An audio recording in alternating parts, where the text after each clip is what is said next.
Quelque chose de vous. Virginie Servaes.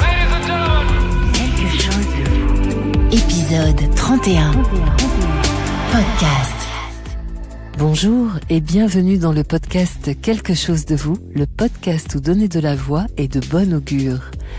Je vous emmène au rythme de mes pas dans une odyssée commencée il y a quelques lunes à la rencontre de prestigieux invités. Tantôt connus ou étrangers à vos mémoires, ils partagent avec nous l'histoire passionnante et inspirante de l'unicité de leur parcours. Laissez-vous transporter dans un monde d'émotions, de créativité et d'authenticité où chaque épisode est une véritable ode à la philosophie de vie, alliant sagesse et liberté d'être soi. Bonne écoute et belle inspiration.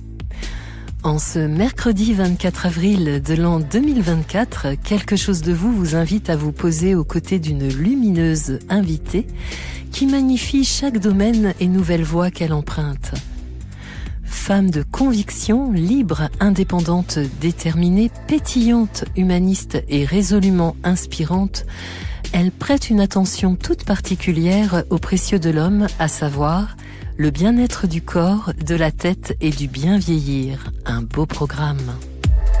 Quelque chose de vous. Qui êtes-vous ? L'invité. Après une carrière de journaliste successivement en presse écrite, radio et télévision jusqu'en 2016, elle se consacre depuis à la réalisation de documentaires et de fiction avec sa société No School Productions. Elle est aussi présentatrice d'émissions et de magazines de société sur France Télévisions, réalisatrice, actrice, scénariste et autrice. Très engagée, elle est depuis 2017 la marraine de l'association Un Rien C'est Tout, présidée par l'exceptionnelle Cécile Dufaux. Aujourd'hui, elle nous fait l'honneur de nous révéler son dernier opus, Bien manger pour être en forme, aux éditions Michel Lafon, et nous convie à sa suite à découvrir son précieux art de vivre. Chers auditeurs, je vous sens languir, aussi accueillons sans plus tarder notre invitée. Chère Marie Drucker, bonjour et merci d'être là. Bonjour Virginie, bonjour à tous. J'ai l'honneur et le plaisir de vous interviewer pour la 3e fois et il est toujours de tradition de commencer l'émission avec cette question. Votre voix, Marie, celle qui vous définit, que dit-elle de vous aujourd'hui ? Donc ma voix VOX, parce que ça pourrait être aussi ma voix VOIE, le parcours. Comme vous l'entendez. C'est toujours très difficile cette question parce que d'abord on n'entend pas sa voix comme les autres l'entendent. La voix, je pense que c'est quelque chose et c'est ça qui est intéressant, qui a des variations, qui bouge. On n'a pas la même voix au réveil qu'au coucher. Notre voix trahit aussi nos émotions, notre sensibilité. Elle est précieuse donc, et puis c'est grâce à elle qu'on communique et que je peux être aujourd'hui avec vous et avec vos auditrices et vos auditeurs. Et nous vous en remercions et c'est pour le ravissement de nos oreilles. Dans la continuité de cette introduction, quel regard portez-vous sur le monde actuel ? Oh là, vous avez la journée devant vous là ? Oui, tout à fait. Je vais faire une réponse assez générale. Je pense qu'il est difficile, il est douloureux pour beaucoup de nos concitoyens, qu'il va très vite, qu'il est très exigeant, qu'on doit porter chaque jour un peu plus. Donc, voilà, on a besoin, je pense, de se réfugier dans des voies enveloppantes. Et je pense que la culture fait partie de ces voies, le cinéma, la musique, les podcasts. Je pense que voilà, on a besoin de voix et d'écoute. Et vous y participez pleinement. Venons-en à votre magnifique ouvrage que j'ai sous les yeux et la main. J'avoue que depuis que je l'ai reçu, je n'arrête pas de le regarder et je suis subjuguée par les photos. Elles donnent tellement envie. C'est joyeux, hein. Ah bah tant mieux, c'est bon signe. Alors votre livre, disais-je, Bien manger pour être en forme, paru aux éditions Michel Lafon il y a seulement quelques jours, s'inscrit à la suite du tout premier En forme, sorti pour sa part en 2021. L'écrire était une évidence ? Alors, en fait, j'avais eu l'idée des deux en même temps. C'est-à-dire pendant le confinement, au printemps 2020, j'ai proposé celui qui sort aujourd'hui en premier, j'ai proposé les 2 idées par téléphone puisqu'on pouvait pas circuler, aux éditions Michel Lafon. Et je pensais, parce que celui que vous avez entre les mains, Bien manger pour être en forme, m'a été directement inspiré par ce qui s'est passé pendant le confinement où nous étions tous obligés de cuisiner toute la journée pour plusieurs générations dans un même lieu, en essayant de pas y passer la journée non plus, en essayant de contenter tout le monde et de pas faire 4 menus différents pour les enfants, les personnes âgées, etc. Tout le monde s'est devenu pâtissier, je crois, pendant le confinement. Donc cette idée pour moi était la plus évidente et la première, et il m'a tout de suite dit non, on verra, et ils avaient tellement raison, on verra pour l'autre après. En forme, donc celui qui est paru en 2021 nous intéresse, qui était ma méthode pour être en forme après 40 ans, alimentation, santé, beauté, et il y avait déjà une large part consacrée à l'alimentation. Et Marie Dreyfus, mon éditrice chez Michel Lafon, m'a dit, quand je suis venue la voir en lui disant, voilà, je reçois énormément de messages, de courriers, de femmes, c'est des livres qui s'adressent à tout le monde, mais ce type de livre, c'est plutôt un acte d'achat féminin, mais je précise que ça s'adresse à tout le monde, parce que la question de la bonne alimentation saine, équilibrée, de saison, évidemment, elle s'adresse à tout le monde. Cependant, on en parlera peut-être après. Nous, on a les hommes aussi, mais ça ne s'illustre pas de la même façon. Nous, on a quelque chose qui s'appelle les hormones et qui chutent après 40 ans notamment, et qu'il faut nécessairement aider et compenser. En tout cas, l'alimentation fait partie de ces bons moyens de compenser la chute des hormones. Mais donc, j'ai reçu beaucoup de courriers me disant toute votre partie sur l'alimentation est passionnante, mais alors quelle recette? Est-ce que vous pouvez aller un peu plus loin dans vos conseils, etc. Donc finalement, ce livre s'est imposé comme un livre à la fois de conseils, certains déjà dans le premier, mais d'autres différents, et surtout tout de suite illustré par des recettes qui tiennent compte des saisons, des bonnes associations alimentaires. Ce n'est absolument pas un livre de diététique. D'ailleurs, je précise que je ne prétends absolument pas être un gourou de quoi que ce soit. Je ne suis pas diététicienne. Je suis une femme comme les autres, une mère de famille, une amie. C'est pour ça que toutes les recettes viennent de mes amis. Mais donc voilà, pour les questions vraiment un peu plus pointues, un peu plus médicales, je suis entourée de 3 personnes. Kaina Oussedik-Ferry, qui est docteur en biochimie alimentaire et digestive, le docteur Dima Edar, qui est dermatologue, parce que évidemment c'est aussi une question d'alimentation, notre peau, et le docteur Antoine de Monceau, qui est généraliste, psychanalyste et homéopathe. Il est vrai que je n'ai pas encore testé les recettes. Mais ça ne saurait tarder. Oui. Et les questions qui me viennent lorsque vous évoquez les 3 spécialistes desquels vous vous êtes entouré pour recueillir leurs conseils, expertise précieux, mais aussi les recettes de vos amis. Pour parler de ces dernières, comment les avez-vous choisies? Alors c'est très très très très simple. Ce sont mes recettes. D'accord. Je précise bien que moi j'adore manger. Je n'ai pas envie de me priver. Même si, voilà, ça c'est une chose que j'ai apprise au fil du temps, c'est qu'on ne peut plus se nourrir à 40 ans comme à 30 et à 50 encore moins. Et donc ce sont mes recettes, c'est-à-dire je sais qu'elles sont faisables, et celles de mes amis. IS et IES. J'ai fait appel à mes amis qui cuisinent vraiment bien, pour qui c'est important. Qui savent comment ranger un réfrigérateur, qui savent ce qu'il faut toujours avoir dedans, qui savent bricoler des plats délicieux avec des restes. Et donc, ils m'ont donné, c'est pour ça que je les remercie, puis on est en photo aussi ensemble, parce que je voulais absolument... Alors après, ces recettes, je les ai faites valider par les spécialistes pour voir si elles tenaient compte, et on les a aussi adaptées en fonction des bonnes associations alimentaires, etc. J'explique par exemple que oui, on peut manger un dessert, un gâteau, forcément c'est un peu plus sucré, mais on peut mettre du sucre complet, on peut mettre de la poudre d'amande à la place du sucre, etc. En expliquant que c'est mieux de les manger plutôt le soir en dessert après le dîner que le matin au petit déjeuner. Voilà, donc tout est adapté. Ce n'est pas un livre médicale cependant, mais je voulais surtout des recettes faciles et faisables. Combien de fois, moi qui ne suis pas une grande cuisinière, et je ne prends pas particulièrement plaisir à cuisiner, contrairement à mes amis qui sont dans le livre, chaque fois que j'ai pris un livre de cuisine, j'essaye de reproduire, c'est jamais pareil, ni sur la photo, ni dans l'assiette, et probablement pas le même goût. J'ai jamais réussi une pâtisserie de ma vie. Les pâtisseries, c'est très compliqué, la pâtisserie. Donc là, ce sont des recettes que mes amis réalise tout le temps, que je réalise, On sait qu'elles sont faisables, voilà. Et immédiatement, j'ai des gens qui m'ont écrit en disant tiens, j'ai fait telle recette. Effectivement, ça marche très bien, ça a été facile parce que j'avais le trac, je sais pas cuisiner. Normalement, ça fonctionne. Voilà. Et justement, ce que je disais tout à l'heure, par anticipation, j'ai déjà repéré quelques recettes. Lesquelles? Et moi qui cuisine, alors notamment les aubergines. Oui, très facile. Les aubergines, la tarte à la tomate, je crois. Oui. Ah, ça c'est la recette de ma très très grande amie Stéphanie Renouvin, qui est une cuisinière. Vos auditeurs la connaissent peut-être et sûrement parce qu'elle est journaliste, présentatrice, etc.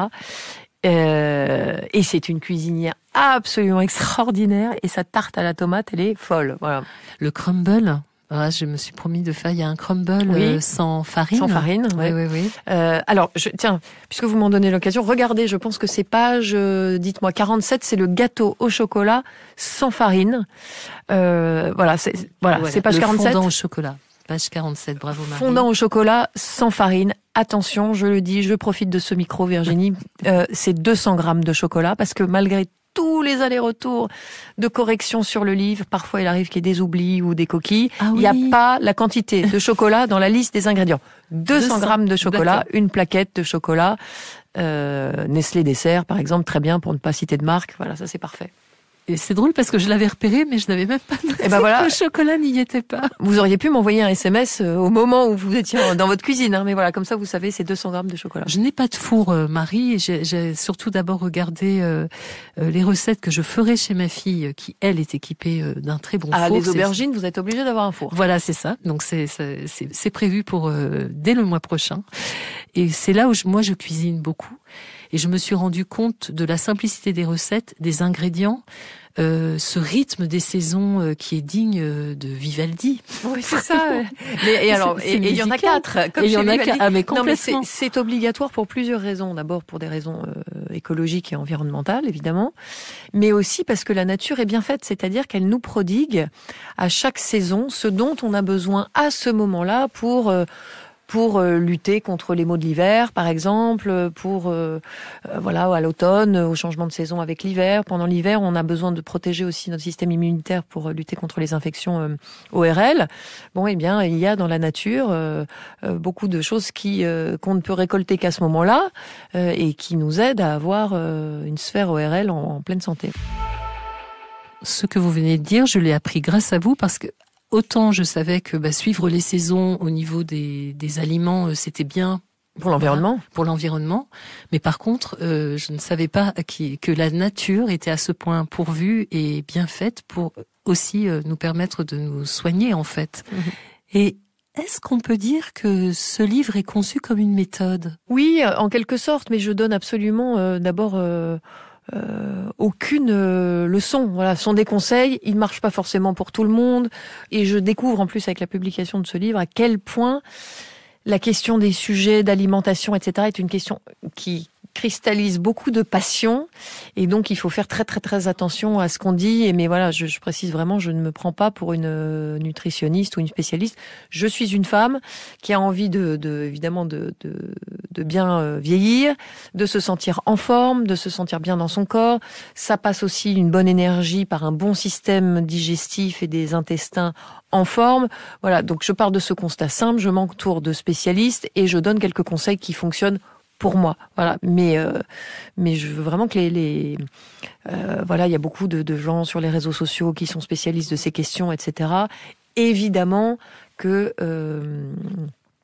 il faut d'abord respecter toutes les façons de s'alimenter, qu'il y a des gens pour qui l'alimentation c'est pour ça qu'il y a un psychanalyste aussi dans le livre, c'est que les questions d'alimentation sont aussi hautement psychologiques. Voilà, je n'entends absolument pas, c'est un livre très grand public, et je ne m'attaque pas aux questions de troubles alimentaires, etc. Évidemment, loin de moi, je ne serais pas du tout légitime. Et c'est tout à fait clair que ce n'est pas l'objet du livre, et il ne donne pas de leçons. Merci. Donc tout est pris en compte, encore une fois je le répète subtilement. Et en quoi le bien manger sainement participe activement à notre bien-être au-delà d'une santé physique et bien sûr de votre point de vue ? Parce que d'abord, je pense que quand on est en forme physiquement, on est déjà plus en forme psychologiquement. Évidemment, les deux sont liés. J'ai toujours pensé que c'était que la forme en général, c'était et j'enfonce des portes ouvertes parce que je suis. Mais moi, je le vois sur moi, c'est une subtile alternance de bonne alimentation, activité physique et bon sommeil. Mais tout ça, évidemment, est lié parce que si on se nourrit pas bien, on dort pas bien. C'est pareil. Si on et une mauvaise forme physique forcément pèse sur le moral. Et évidemment, je mets de côté les vraies raisons médicales ou psychologiques qui font que parfois, on est moins bien qu'à d'autres moments. Mais c'est important parce que j'en reviens à cette chute des hormones chez nous les femmes, notamment à partir de 40 ans. Évidemment, c'est une moyenne. Il y a des femmes, ça décline plus tard, chez d'autres un peu plus tôt. Bon, mais en général, on dit à partir de 40 ans. C'est cette chute des hormones qui fait que petit à petit, nos cheveux blanchissent, nos ongles sont de moins bonne qualité, qu'il est très, très, très, très important d'avoir des muscles en forme, des articulations en forme. Tout ça, c'est très important. Et cette chute des hormones, elle implique également... je le schématise volontairement, mais une baisse de la forme générale de nos intestins dans lesquels on puise une partie de l'énergie dont on a besoin chaque jour pour fonctionner, de notre système digestif. Donc, quoi de mieux déjà que l'alimentation pour nous aider à garder un système digestif et des intestins en forme qui vont nous aider. Et c'est pour ça que il y a vraiment des combinaisons alimentaires, des conseils. Par exemple, une chose toute bête, mais que moi j'ai apprise au fil des années, c'est que chaque fois qu'on met quelque chose dans notre bouche, on déclenche une digestion. D'où l'importance de respecter des temps de digestion entre chaque repas et de ne pas grignoter entre les repas. Je dis pas que c'est facile, attention. Je ne dis pas que c'est facile. Oui, c'est quelque chose qu'on applique au fur et à mesure, au fil du temps et que l'on expérimente. Mais par exemple, c'est un exemple très concret. Si on déjeune à 13h, si on remange quelque chose à 15h, la digestion de notre déjeuner n'est pas terminée. On en déclenche une nouvelle. Donc c'est comme si notre corps digérait toute la journée. Ça fatigue. Voilà, tout simplement. Combien de fois on se dit, mais je comprends pas, j'ai très bien dormi la nuit dernière, je suis en forme en ce moment, ah là là, j'ai été fatiguée toute la journée. C'est souvent à aller chercher du côté de la digestion. Et tout à l'heure, en début de notre entretien, vous évoquiez les hommes. Alors, quelle différence notez-vous, en dehors des hormones, sur leur façon de s'occuper d'eux ? Peut-être les hommes se sentent-ils un peu plus, entre guillemets, tranquilles, protégés, en fait, par... c'est aussi une image que la société a renvoyée pendant des dizaines et des dizaines d'années. C'est-à-dire, nous vieillissons... ils mûrissent, vous voyez, bon. Et peut-être qu'on est resté un peu là-dessus et que je ne sais pas, un homme qui se laisse un peu aller, c'est un bon vivant, et une femme bonne vivante, c'est une femme qui se laisse un peu aller. Vous voyez ce que je veux dire ? Voilà. Évidemment, je lutte totalement contre ces images-là et non, je pense que les hommes prennent peut-être un peu conscience, peut-être un peu plus tard que nous. Je ne sais pas. Et il faut pour les femmes il y a la ménopause, pour les hommes il y a l'andropause, qui est encore un sujet un peu tabou, mais dont les effets ne se font pas sentir aussitôt, de la même façon, etc. Et j'ai lu également dans votre livre que cela fait une quinzaine d'années que vous militez pour cet art du bien vivre sain. Ah oui, mais moi je milite depuis très longtemps pour une alimentation saine et équilibrée, accessible à tous, pour une éducation à la santé alimentaire dès l'école. Je pense que nous faisons partie des pays qui sont vraiment en retard sur ces sujets-là. Oui, bien sûr. Quand on travaille, j'ai travaillé sur l'émission France Grand Format sur France Télévisions il y a quelques mois, dans laquelle il était question de la hausse des prix dans l'alimentation au moment de la flambée, cette inflation colossale. Il y avait des gens sur le plateau qui dirigent des grosses associations, qui vont dans les quartiers, etc. Ils vous expliquent que évidemment que les familles les plus modestes aspirent à une alimentation saine, équilibrée, de saison, s'interrogent sur le bio, et quand ils vont avec leur marché bio au pied des quartiers difficiles, je crois qu'ils avaient, je ne vais pas dire de bêtises, mais ils en étaient là en un an 20 000 paniers vendus en France dans les quartiers, et ils sont pas dans tous les quartiers. Donc il ne faut pas penser que manger sainement, manger bio, etc. ne serait qu'une préoccupation de gens favorisés. C'est pas vrai, et tout le monde doit avoir accès à une alimentation saine et équilibrée. Et je me permets de vous demander, que pensez-vous de la malbouffe? Non, ce qui est terrible, je sais pas si c'est ça que vous mettez dans la malbouffe, mais manger un fast-food une fois de temps en temps, quand vous avez une alimentation saine et équilibrée, ça n'a aucune incidence. Oui, là, c'est OK. Voilà, ça n'a aucune incidence. Le problème, c'est quand c'est la norme. Et puis surtout, ce qui est terrible, sont les produits transformés qu'on achète dans les supermarchés, qui sont bourrés d'additifs, de colorants, de produits chimiques, et puis d'aliments de base de mauvaise qualité. Donc voilà, on va pas rentrer dans les détails, mais aussi avec aujourd'hui tout ce qu'on appelle la cheapflation et la shrinkflation, qui sont des abus terribles pour les consommateurs. Et ça, mais tout est lié, hein, c'est un cercle vicieux. Je pense que voilà, c'est pour ça que je crois, je vous dis, à une éducation à la santé alimentaire dès le plus jeune âge. Je pense que c'est un sujet vraiment de santé publique majeur. Oui, c'est moi qui l'ai mal interprété. Au-delà de la malbouffe, il y a une chose dont je me suis aperçue, et donc suite à votre documentaire justement dans le cadre de Grand Format, ce qui est proposé effectivement en premier prix pour un public, ce sont pas des aliments exceptionnels. Et les deux termes anglais que vous venez de, moi je ne suis pas forte en anglais, donc. Alors shrinkflation, en fait, ça vient de rétrécir. D'accord. C'est-à-dire que vous achetez un produit qui est le même dans sa composition, qui est le même dans son packaging, mais en fait dont la quantité a été réduite. Mais vous la payez au même prix. Voilà, je vous dis n'importe quoi. Un poisson à la bordelaise ou je ne sais quoi, avant il y avait écrit, je dis n'importe quoi, 250 grammes pour une somme. Eh bien la somme elle est toujours la même, c'est toujours du poisson à la bordelaise, mais c'est plus 250 grammes sur le paquet, c'est 210 ou 220. Oui, voilà. D'accord. Donc ça, là c'est un. Et puis la cheapflation, c'est ce qu'on a mis dedans et de moins de bonne qualité. Voilà. Eh bien, nous allons faire une petite pause musicale. Et votre premier choix de chanson est Don't Stop Me Now du groupe Queen, interprété par Freddie Mercury. Pourquoi ce titre, Marie ? C'est toujours difficile avec vous, Virginie, parce que vous demandez de choisir des chansons. Alors, on a droit à 2 chansons pendant ce podcast, cet entretien. C'est très difficile, parce que moi, je suis passionnée de musique. Donc, je sais, je vous frustre. Oui, vous me frustrez beaucoup. Mais parce que bon, voilà, c'est un groupe de génie. C'est la voix qui vous est si chère. La voix de Freddie Mercury. Bon, il suffit d'avoir vu, même à la télévision, pour les plus jeunes générations, des concerts où même avec juste sa voix a cappella où il entraîne un stade de plusieurs dizaines de milliers de personnes, voilà, c'est fou. Et j'adore cette chanson parce qu'elle est, on devrait l'écouter tous les matins au réveil, voilà. Alors c'est parti.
supersonic man out of you. Don't stop me now. I'm having such a good time. I'm having a ball. Don't stop me now. If you wanna have a good time, just give me a call. Don't stop me now. I'm having a good time. Don't stop me now. I'm having a good time. I don't wanna stop at all.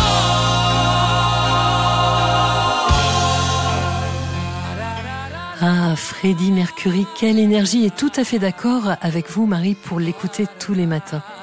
Et dans un tout autre registre, il est deux nouvelles activités sur lesquelles je n'avais pas encore eu l'opportunité de vous interviewer, dont une que j'ai découvert, quoique les deux, en allant au cinéma.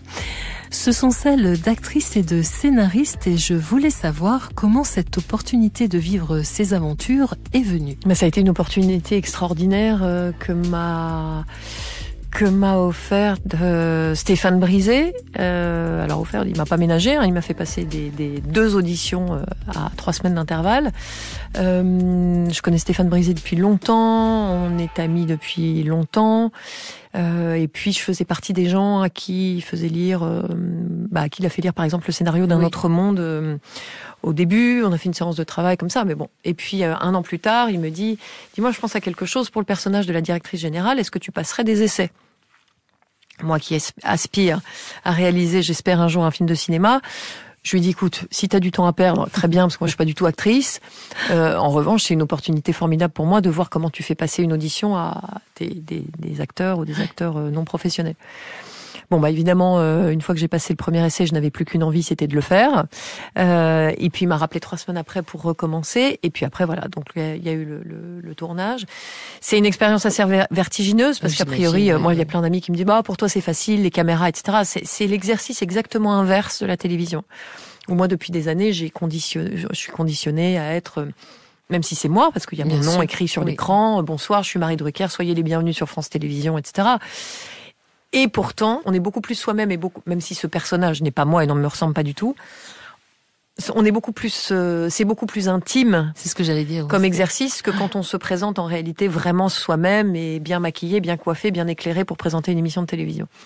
Donc ça c'est, et puis, il faut dire aussi que comme tous les gens qui font de la télé, les femmes notamment, évidemment que moi je suis très habituée justement à, je sais quelle est la bonne lumière, à apparaître toujours sous mon meilleur jour, bien coiffée, bien habillée, bien maquillée. Là, vous ne maîtrisez rien, il n'y avait pas de coiffure, pas de maquillage, pas de lumière additionnelle, il fallait être tel qu'en soi-même, et avec un réalisateur qui filme d'une manière que vous ne maîtrisez pas du tout, et plus encore après qui va monter la scène. Voilà. Et ça, pour employer un mot très à la mode, ce lâcher-prise-là, cet abandon-là, c'est ce qui a été le plus compliqué pour moi. Bien plus que... Parce que l'histoire de la légitimité, est-ce que je vais y arriver, est-ce que je vais pas y arriver, à partir du moment où un réalisateur aussi exigeant vous fait passer des essais, vous fait confiance, voilà. Moi, le problème de la légitimité, il est réglé. Voilà. Je me dis, il me prend pas pour me faire plaisir. C'est un enjeu sur lequel, voilà, c'est son travail pendant 3 ans, avec un gros enjeu. C'était vraiment un second rôle, donc important. Donc ça, j'étais tranquille. Mais après, s'abandonner à tout ça, c'est ça le plus difficile. Et je suis incapable de dire...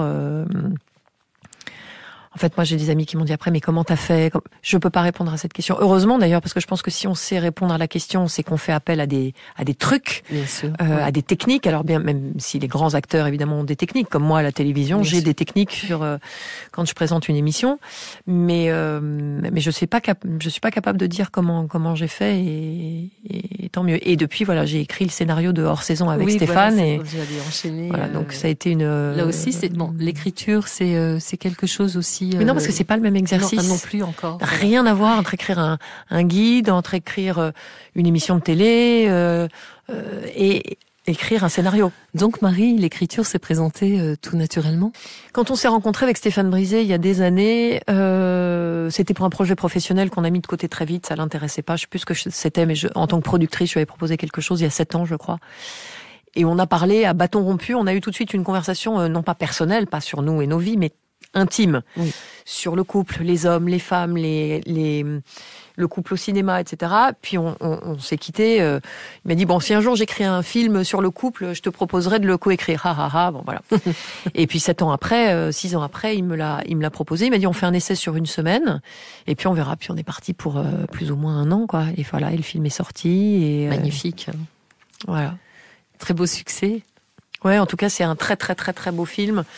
Forcément auquel je suis très attachée, moi, oui. Et ça a été une expérience extraordinaire. Ouais. Et pour aller plus loin, Marie, pourriez-vous nous dire comment se passe le travail de coécriture ? Est-ce qu'il y a des méthodes ?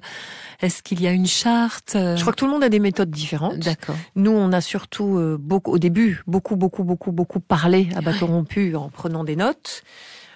Et puis petit à petit, il y a le synopsis, puis le traitement, ce qu'on appelle le traitement du film. Le traitement du film, pour que les auditeurs qui ne savent pas comprennent bien, le synopsis, c'est entre guillemets le résumé très court du film. Donc Stéphane, il avait déjà une idée très claire de son synopsis quand on a démarré. Il m'a dit, je veux raconter l'histoire d'un homme et d'une femme qui se sont aimés il y a longtemps, perdus de vue, et qui se retrouvent 15 ans après dans une station balnéaire hors saison. Donc voilà, ça c'est le synopsis du film. Le traitement, en fait, c'est la version très longue et détaillée du film, des séquences, de ce qui se passe, des rebondissements, etc., sans les dialogues. Voilà. Et les dialogues, c'est ce qu'on fait à la fin.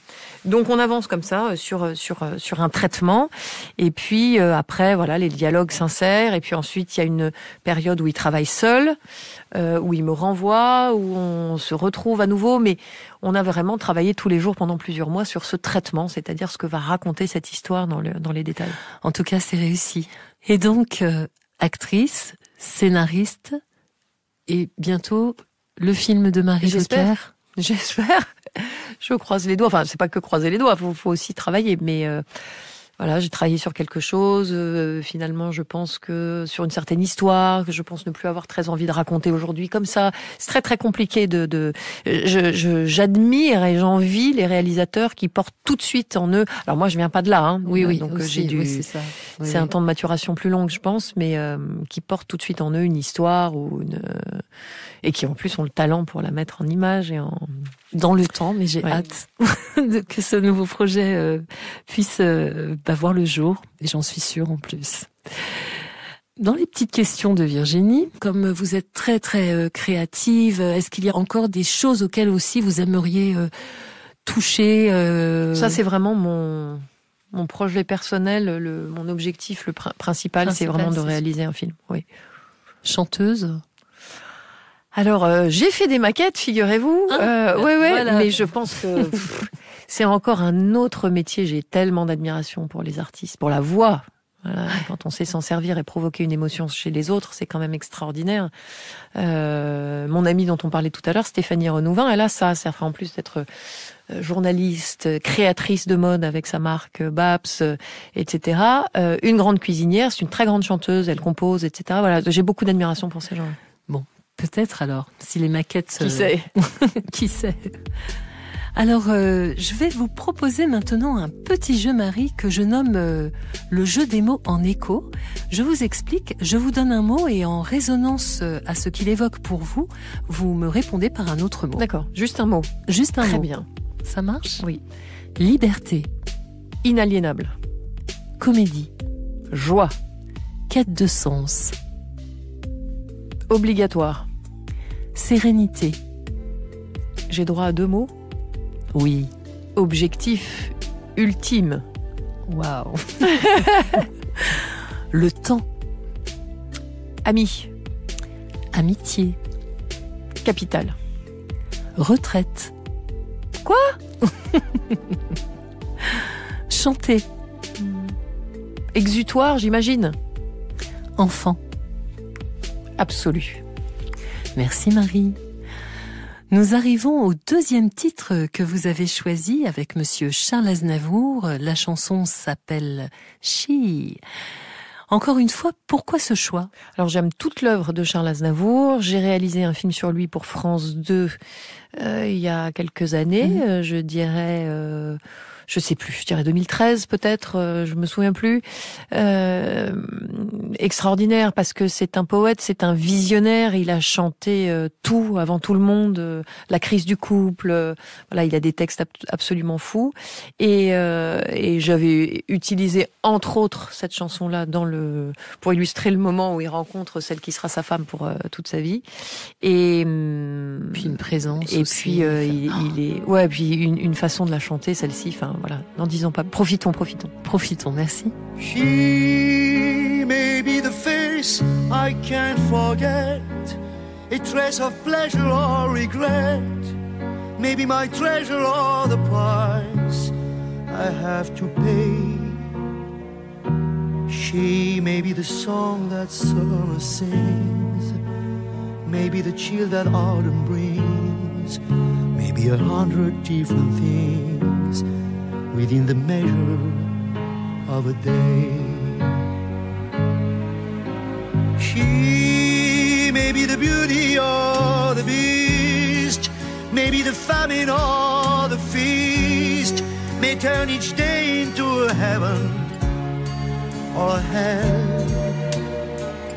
She may be the mirror of my dream, a smile reflected in a stream. She may not be what she may seem inside her shell. She always seems so happy in a crowd, whose eyes can be so private and so proud. No one's allowed to see them when they cry. She may be the love that cannot hope to last, may come to me from shadows of the past that I remember till the day I die. She may be the reason I survive, the why and wherefore I'm alive, the one I'll care for through the rough and ready years. Me, I'll take her laughter and her tears and make them all my souvenirs. For where she goes, I've got to be. The meaning of my life is she.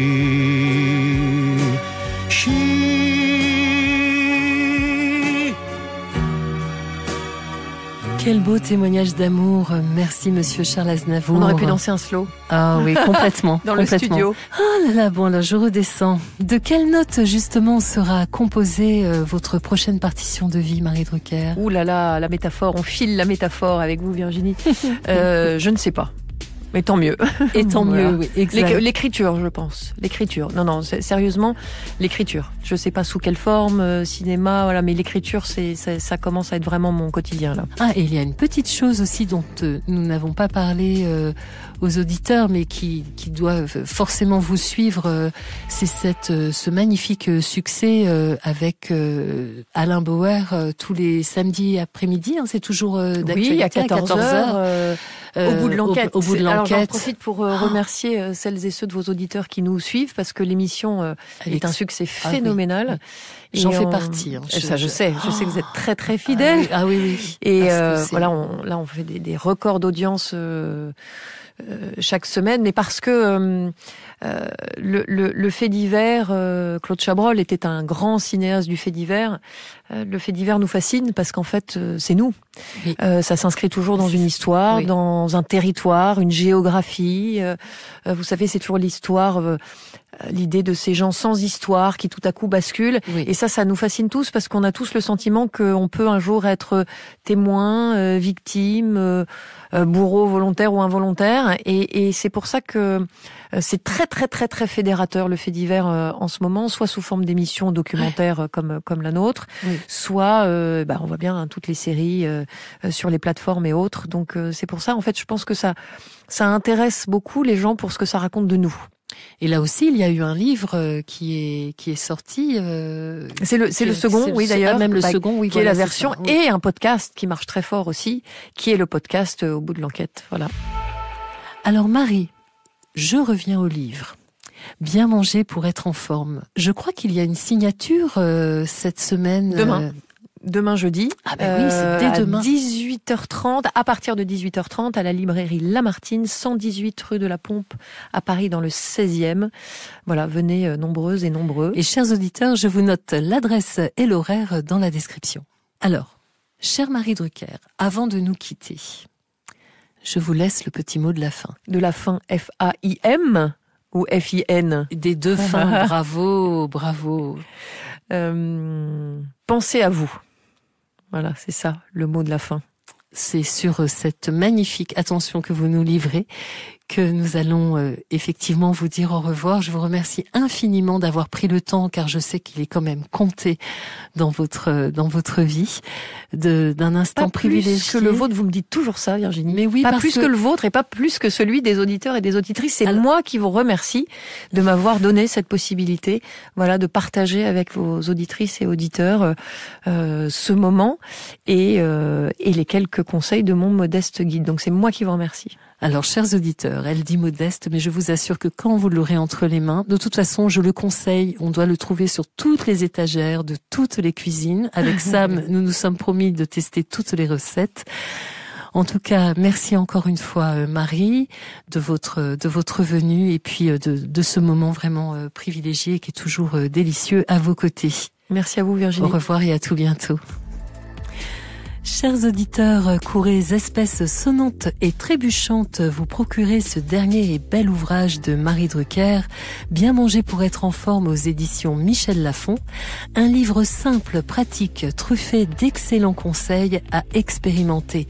Un véritable hymne au partage. Je vous souhaite grand plaisir à tester et déguster ces merveilleuses recettes avec gourmandise.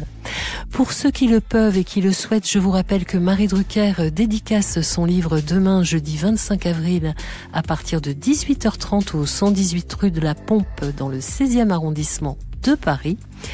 Et tout en cuisinant, vous pouvez aussi, devant votre poste de télévision, la percevoir tous les samedis dès 14h aux côtés d'Alain Bauer pour les émissions passionnantes Au bout de l'enquête. Ne vous blessez pas. Vous trouverez également le lien de son compte Instagram dans la description. L'heure de nous quitter résonne, quelque chose de vous tire sa révérence et s'en va mitonner les bons petits plats de Marie. Et promis, nous vous revenons tout bientôt avec Sam en forme et méconnaissable. En attendant le plaisir de vous retrouver, prenez soin de vous et faites le plein de vie saine, joyeuse et vitaminée. À plus loin. Quelque chose de vous. Podcast.